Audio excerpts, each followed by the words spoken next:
माताओं, बहनों, युवा साथियों, आज आप लोगों ने इस अवसर पर मुझे यहां बुला करके जो प्यार दिया, सम्मान दिया, जो लाड दिया, उसके लिए मैं आपका आभारी और ऋणी रहूंगा। मैं हमेशा अपने महापुरुषों की विचारधारा पे ही चला हूं। कहीं पर भी मैंने महापुरुषों की विचारधारा के साथ में समझौता नहीं किया, चाहे उसके लिए मुझे 13.5 साल की सर्विस ही क्यों ना छोड़नी पड़ी हो, लेकिन मैंने अपने सिद्धांतों से कभी समझौता नहीं किया। मैं आपको बताना चाहता हूं कि जिस भारतीय संविधान की बात अभी देवलाल जी कर रहे थे और जिस भारतीय संविधान से हमारा देश चल रहा है, हम लोगों को भी अधिकार प्राप्त हुए हैं। सभी लोगों को एक समानता का अधिकार दिया गया है। इस संविधान के निर्माता बाबा साहेब डॉक्टर भीमराव अंबेडकर, जिसके बारे में आप लोगों ने सुना तो जरूर होगा, जाना कम होगा लेकिन सुना जरूर होगा। मैं आप लोगों को बताना चाहता हूं कि दुनिया का वो सबसे विद्वान पुरुष, जिसके मुकाबले में आज दिन तक किसी भी पुरुष ने डिग्रियां प्राप्त नहीं की है और भविष्य में भी कोई संभावनाएं नहीं है, दुनिया का वो महापुरुष जिसने आज दिन तक जितनी किताबें पढ़ी और अपनी लाइब्रेरी में किताबें छोड़ी, शायद दुनिया की कोई बड़ी लाइब्रेरी में भी नहीं होगी। ऐसे महान शख्सियत जिन्होंने पूरे देश को एक समानतावादी संविधान दिया, उस महापुरुष ने अपने जीवन में 3 गुरु माने। उन 3 गुरुओं में पहला गुरु उन्होंने तथागत गौतम बुद्ध को माना और दूसरा गुरु उन्होंने साहेब कबीर को माना और तीसरा गुरु उन्होंने राष्ट्रपिता ज्योतिबा फूले को माना। इतने बड़े विद्वान पुरुष, जिनको शायद ये समझ थी, पूरी दुनिया का ज्ञान प्राप्त करने वाले जानते थे कि साहेब कबीर का क्या महत्व है समाज के अंदर और क्या उनकी विचारधारा थी, वो बाबा साहब अंबेडकर भली भांति जानते थे। इसलिए उन्होंने अपने गुरुओं में साहेब कबीर को, ज्योतिबा फूले को और तथागत बुद्ध को दर्जा दिया। तो ये बात हम लोग समझ सकते हैं कि बाबा साहब अंबेडकर ने जो भारत को चलाने के लिए एक संविधान बनाया, अगर वो साहेब कबीर को, ज्योतिबा फूले को अपना गुरु मानते हैं, तो निश्चित तौर पे उस संविधान में उन्होंने उनकी ही विचारधारा डाली होगी। संविधान हमें नहीं पढ़ाया गया, संविधान की जानकारी हमारे समाज के किसी भी वर्ग को नहीं दी गई। कुछ वर्ग जो संविधान को गलत मानते हैं, उन लोगों ने भी संविधान पढ़ा नहीं है। अगर संविधान पढ़ लिया होता तो शायद वो भी कभी ये नहीं कहते कि संविधान गलत है। लेकिन ये जो नए भारत का निर्माण बाबा साहब अंबेडकर ने किया, ये उन तमाम महापुरुषों की विचारधारा का था जो तथागत गौतम बुद्ध के बाद, चाहे वो नाथ संप्रदाय चला हो और उसके बाद में चाहे जो हमारे संतों का आंदोलन चला हो, इन सभी आंदोलन से और उनकी विचारधारा से प्रभावित होकर के ही बाबा साहब अंबेडकर ने भारत को ऐसा संविधान दिया जिसके अंदर समानता वाली बात है। मेरा विजन, क्योंकि मैं साहेब कबीर को, तथागत को, बिरसा मुंडा को और बाबा साहब अंबेडकर, ज्योतिबा फूले को मानने वाला और उनका अनुयायी हूं, गुरु रविदास जी का अनुयायी हूं, इसलिए मेरे जीवन का भी लक्ष्य और विजन ये कतई नहीं हो सकता कि मैं किसी वर्ग विशेष को नीचे दिखाऊं या उसको ये कहूं कि वो नीचे आए, ऐसी कल्पना करूं, कामना करूं कि जो भी समाज विकास किया है, आगे बढ़ा है, चाहे किसी भी क्षेत्र में, मैं उनको कतई भी नीचे लाना नहीं चाहता। लेकिन मेरा एक सपना है, एक ख्वाब है कि मेरे दबे कुचले वर्ग को मैं ऊपर उठाऊं। अगर ये काम गलत है तो मैं ये गलत काम करता हूं और स्वीकार करता हूं कि ये गलत काम मैं कर रहा हूं।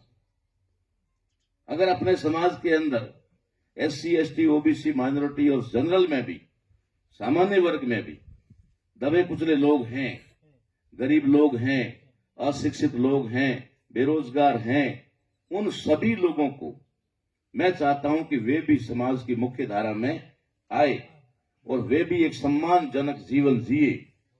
ऐसा मेरा सोचना है और यही लेकर के मैं पिछले 35-40 साल से यही काम कर रहा हूं।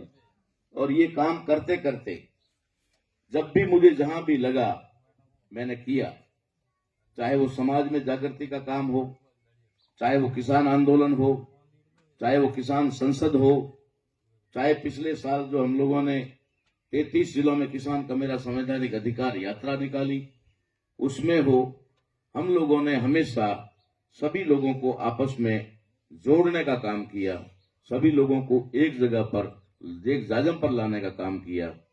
हो सकता है कि कहीं पर हमारे इस विचारधारा को नहीं मानने वाले लोगों ने कहीं मेरे शब्दों का मिसयूज करके किसी को भ्रमित या गुमराह करने की कोशिश की होगी, लेकिन उसके अंदर भी मैंने उन लोगों से निवेदन किया कि आपके पास में मेरा 22 सेकंड का वीडियो है, जबकि मैंने भाषण 1 घंटा और 22 मिनट दिया है।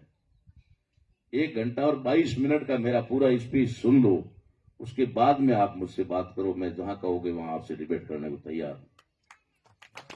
जब उन लोगों ने, जो समझदार लोग थे, उन लोगों ने जब मेरा 1 घंटे 22 मिनट का वीडियो सुना तो उन लोगों ने उल्टी मुझे सामने से शाबाशी दी कि इतना बड़ा इतिहास खोज कर निकालने वाले, जो हम लोगों को तो पढ़ने ही नहीं दिया या पढ़ने का अवसर ही नहीं दिया, लेकिन आपने ये जो हिस्ट्री निकाली है ये बहुत ही आप काबिल तारीफ है। उन्होंने इस तरीके की मुझे शाबाशी दी। तो मेरा कहीं पर भी उद्देश्य नहीं है कि जैसे आज मैं भील जाति में जन्मा हूं इसलिए मेरे ऊपर जाति का ठप्पा है कि खड़ा कौन हुआ है कि भील हुआ है, लेकिन मैं अपने आप को कभी भी अपनी जाति तक सीमित नहीं रखता हूं। मैंने पिछले वर्षों में भी जो काम किया मेरे जीवन में, मैंने 56 कौम के लिए काम किया है। मेरा सेंचुरी में जो ऑफिस है वहां पर किसी भी मामले को लेकर के राजपूत भी आते हैं, ब्राह्मण भी आते हैं, जाट भी आते हैं, सुनार भी आते हैं, कड़बी भी आते हैं। जब भी कोई मसले उनसे नहीं सुलझते हैं तो मेरे पास आते हैं और मैं चाहे अपनी विवेक बुद्धि से, चाहे अपनी योग्यता से या आप लोगों की कृपा से, महापुरुषों की कृपा से उनको सॉल्व करता हूं। इसलिए वो सभी लोग जानते हैं। और आज की तारीख में मैं अगर एक लोकसभा के अंदर, इस चुनाव के अंदर एक निर्दलीय प्रत्याशी के रूप में हूं तो ये कतई मत समझे समाज कि ये खाली भील समाज का है या भील समाज के लिए है। मैं 56 कौम के लिए हूं और 56 कौम के लिए लड़ूंगा, उनके हक और अधिकारों के लिए लड़ूंगा। कहीं पर भी मेरी किसी के प्रति कोई द्वेष भावना नहीं है, सिर्फ मेरी लड़ाई नीतियों से, मेरी लड़ाई किसी जाति से नहीं, किसी वर्ग से नहीं और न ही किसी राजनीतिक पार्टी से भी है। क्योंकि पार्टियां तो लोग बनाते हैं, पार्टियों के मैनिफेस्टो लोग बनाते हैं, पार्टियों के संविधान लोग बनाते हैं, तो पार्टी दोषी कैसे होगी? अब ये हारमोनियम है, जैसी आवाज निकालेगा, जैसा कारीगर ने इसको बनाया वैसी निकालेगा।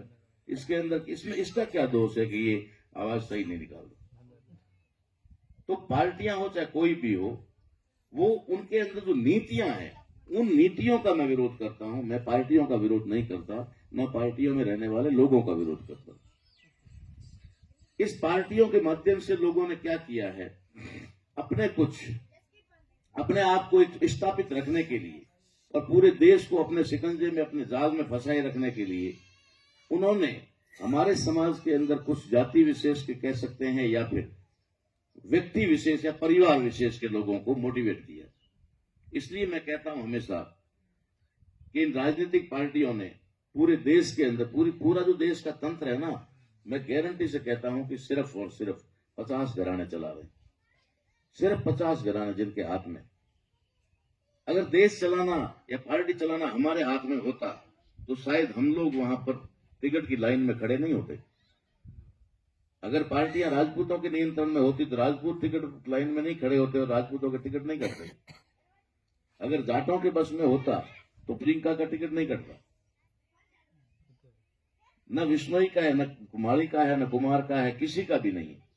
वहां पर वर्चस्व जिन लोगों का है वो जिनको चाहते हैं उनको टिकट देते हैं। इसलिए उन लोगों ने ऐसे लोगों को तैयार किया, पाला है, तैयार किया, राजनीति में आगे बढ़ाया, जो न तो राजनीति की एबीसीडी जानते हैं और न ही वे समाज की एबीसीडी जानते हैं, न संविधान की एबीसीडी जानते हैं।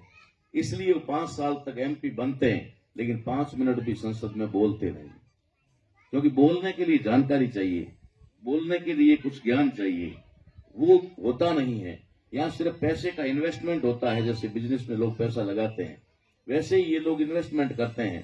अभी इलेक्शन के अंदर झंडे वंडे पता नहीं क्या क्या करोड़ों रुपए खर्चा होगा और वो 5 साल उसको 10 गुना करने में लगे रहेंगे। इससे आगे कुछ भी नहीं। दोष उनका नहीं है, पार्टी ने उनको टिकट दे दिया तो दे दिया, अब वो जिम्मेदार है तो चुनाव लड़ना। अब वो चुनाव लड़ेगा चुनाव, तो पार्टी ने उसको पट्टा पकड़ा दिया, अब तुम खर्चा करो। कल मुझे लोगों ने पूछा मोहनगढ़ के अंदर कि हमारे कुछ झंडे और ये गले के दुपट्टे वगैरह ऐसा कुछ सामग्री है। मैंने कहा सिर्फ ये पैम्पलेट है, मेरे पास तो सिर्फ ये है, क्योंकि वोट तो मिलेगा ना इससे मिलेगा, फॉर्चूनर गाड़ियों से वोट नहीं मिलेगा, ना कोई झंडों से मिलेगा, ना कोई बड़े बैनर और होर्डिंग्स लगाने से मिलेगा। क्योंकि वोट एक ऐसी चीज है जो यहां से निकलता है, अंदर से निकलता है। मत शब्द ये हिंदी में मोडिफाइड किया हुआ शब्द है। अगर हमारी लोकल भाषा में हम कहें तो ये क्या है, अपनी मारवाड़ी भाषा में कहो तो मतो, वो मतो कह नहीं कि भाव तो मतो पटाड़ने जाए, मतो मतलब मतों की के उसके अंदर का मता क्या कहता है, वही मत है। इसलिए मैं लोगों को समझाता हूं कि अब यहाँ जाजम पे बैठे हैं तो सभी लोगों की भावना अलग है, कल थोड़ा कुछ और मैं आइडिया आ जाएगा तो लोग बदल जाएंगे। ठीक है, जैसे बदल बदल कर हमारे साथ आ रहे हैं, अभी बदल बदल के हमारे साथ आ रहे हैं, ठीक वैसे ही जब आदमी पोलिंग बूथ पर चला जाएगा, लाइन में खड़ा है, तब उसका मता कुछ और है। ठीक है, कमरे के अंदर घुसेगा, अपना साइन करेगा, अंगूठा लगाएगा, कुछ भी करेगा, तब मता अलग है। शाही लगाएगा तब तक मता अलग है। लेकिन जैसे ही मशीन पे जाएगा और जहां बोर्ड लगा, पर्दा लगा है, वहां जाकर के जो असली मता होगा वही मता रहेगा। वहां जाकर के जो उसकी भावना होगी, हैंग जाए भाड़ में ओ मतो ये न कह मतो, भले 15 दिन दौड़ो, होड़िए दौड़ो, भले गाड़ियों दौड़ावो, फॉर्चूनर दौड़ावो, हड़ाहड़ बजाओ, कहीं नहीं वे उस जगह क्यों दिन आप ही परोगे। अभी आप लोग सोच रहे हो क्या रखा होनियों की कर खेल में समझ में नहीं आ, हुओ की कर, ये प्रकृति ने किया, कुदरत है। कुदरत क्या नहीं करती है। अभी अपन बैठे हैं और अगर जैसे कोई हवा चल जाए, 1 घंटे में बादल हो जाएंगे, बारिश हो जाएगी, अभी कुछ नहीं दिख रहा, लेकिन अगर हवा बदल गई तो 1 घंटे में गड़ा पड़ना शुरू हो जाए। प्रकृति का नियम है कि एक हवा चलती है और वहां पर सैकड़ों कीटाणु पैदा हो जाते हैं, हाल में हरक हो रहे हैं। ठीक है, पास ये थोड़ी हवा भूमि में आवे, धराशायी जमीन में आवे, ये प्रकृति है, कुदरत है। आखिर संसार जो चल रहा है, पूरा ब्रह्मांड चल रहा है, तो कोई तो है। ठीक है ना, ये जो हम लोग कह रहे हैं वो नहीं है, जैसे साहिब कबीर ने कहा है वो है कि इसको कोई समझ नहीं पाया आज दिन तक, इसका कोई पार नहीं पाया, वही है। तो यही बात आज हो रही है लोगों के अंदर। लोग समझ रहे हैं कि यार चलो परिवर्तन आना चाहिए, और परिवर्तन आने के लिए अब मुझे कुछ लोग कह रहे हैं, आज ही कुछ सुबह का क्या थोड़ा मोड़ा हम गया, मैं हम भी 4 महीना पहला तो थे होनी बोल मैं तो मेरे पास कुछ 4 महीना पहला पगी हुआ था, पर वो टाइम खासी बात है, मोहर हीरा तो चुनाव लड़वा को तो अब ये बना। तो 8 तारीख तक तो लोगों को ये भरोसा नहीं था कि वो टिकेगा मैदान में। 8 तारीख तक लोगों जीव तो हमें जाए। ठीक है, तो 3 बजे कई मिनट ऊपर हुआ, जनो कहीं और थोड़ा नैसो कि भाई फॉरम पासा जाने और टाइम निकल गयो, जनो जाम थोड़ो कहीं और नैसो हुआ, पसे वो अलमारी जो सिंबल मिलो नहीं, जनो भले थोड़ो विश्वास हुआ, जेड़े भले कहने की मोटे अजे हाले है खोसा तण करे इं नहीं करे मंस में जाए प्रोग्राम थारो भेड़ो। लेकिन हमें खरा करी जली, हमें लोग के जाए वो कटे गए, तो अब जो है लोगों का माहौल बना। तो मैंने उन लोगों से कहा मैं मोड़ो वो की रिपोर्ट तो पर में कहूं भाई थे जीरो तो मड़ भाई वैसे ना यार भाव हम पड़े वो तो को नहीं मड़ भाई साढ़े में गया हमें भाव पड़े यार मैं पहला पैसे अजी थोर कोटी पड़ियो 26 तारीख देनो पर में और वही भाई घंटो 2 घंटा विचार करें 12 बजे पसी प्रो दे दी जरूर थोड़ी आगलो पहला लाइन देनो